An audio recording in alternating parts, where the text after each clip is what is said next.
So far, 2023 is looking like a pretty good year for gaming, but with the new year comes new flops. And before I even start this video, I just want to say this is all my opinion. There's a chance that all these games I could mention could actually end up succeeding and turning out really good, but this is my list of games that I think won't succeed in 2023. First on the list I think is going to have to be Ark 2. Ark is a game that I think should have flopped, and I'm so surprised it hasn't. It's extremely buggy, the performance is terrible, there's glitches in this game that have been around since day one that still haven't been patched to this day, and this game dropped in 2015, and to top it off, they released DLC for this game before it was even out of early access. For the life of me, I can't understand how this game succeeded, but I don't think the fans are going to let them get away with this a second time.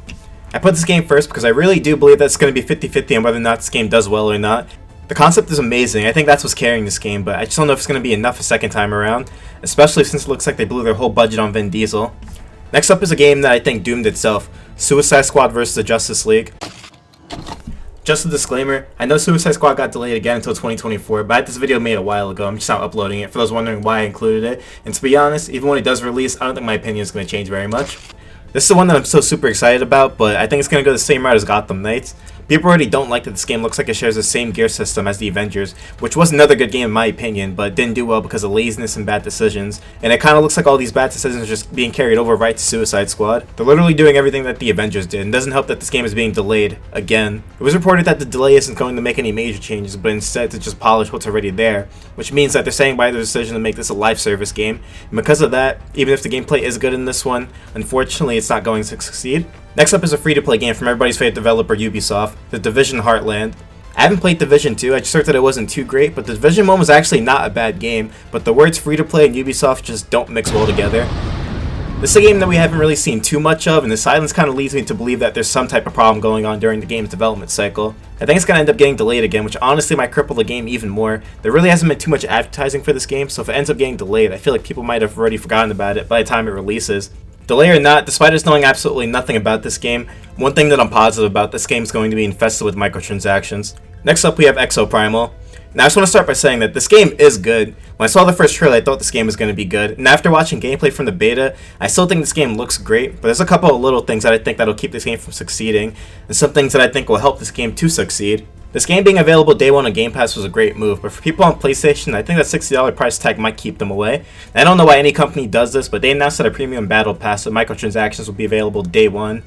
I don't know why companies think that announcing paid content before a game even drops is ever a good idea. People are always going to respond negatively, especially when they're already paying $60 for a game, but I don't even think that that's the main issue. The whole 4-player multiplayer shooter genre is very oversaturated. The same reason why any battle royale that tries to compete with Fortnite fails, even if the idea is original. It doesn't help either that there's no campaign, so this is just an online experience, which is very, very risky.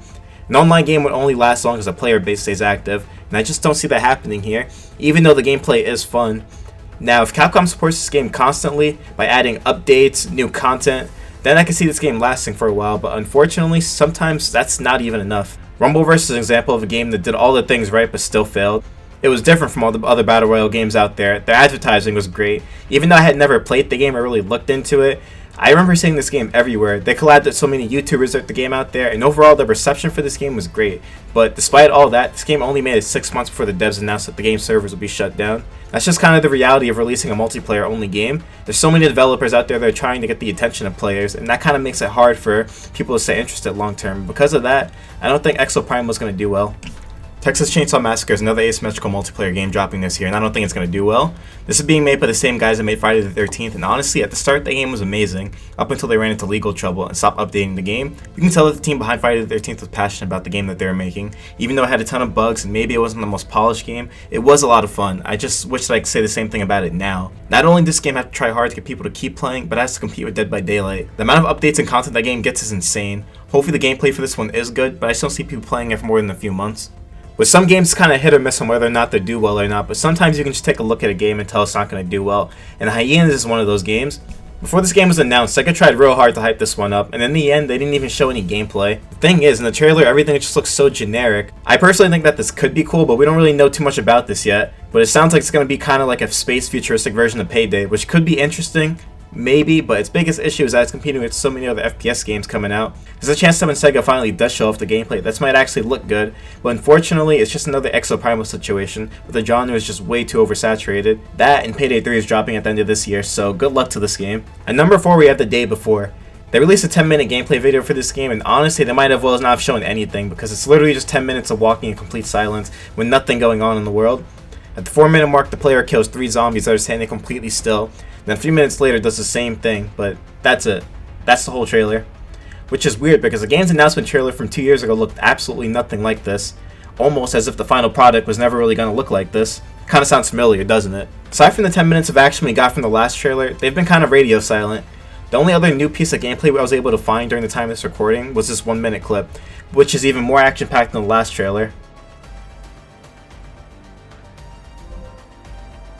The devs did respond to this on Twitter by saying they don't have a marketing team, which is understandable because they are a small indie team, but there's just so much going on with this game. Force Gaming made a really good video on it where he accuses the devs of ripping assets from other games and says that most of the scenes shown are cutscenes, not actual gameplay, which I mean, it's kind of hard to disagree with that. It looks like they took a page out of Ubisoft's book on how to make a gameplay trailer. And speaking of Ubisoft, this is the second game I'm adding to the list, Skull and Bones. Development for this game started all the way back in 2013, so you can probably already guess how development's going now. It's bad when even the own devs say that they don't know if the game's going to do well or not. To me, the gameplay doesn't look as bad as people are making it out to be. It kind of looks like a bigger version of Black Flag's ship combat. It's the fact that this is mostly multiplayer that worries me. With multiplayer comes microtransactions, which means pre-order bonuses, battle passes, limited time events that will cost money. We don't know too much about the DLC other than the fact that it is a Ubisoft game, so it will have DLC, but there's a chance that it all could be cosmetic. I'm just not sure what it is with this game. I can't really pinpoint an exact reason why I don't think it will succeed. Maybe it's all the delays, but I have a bad feeling about this one.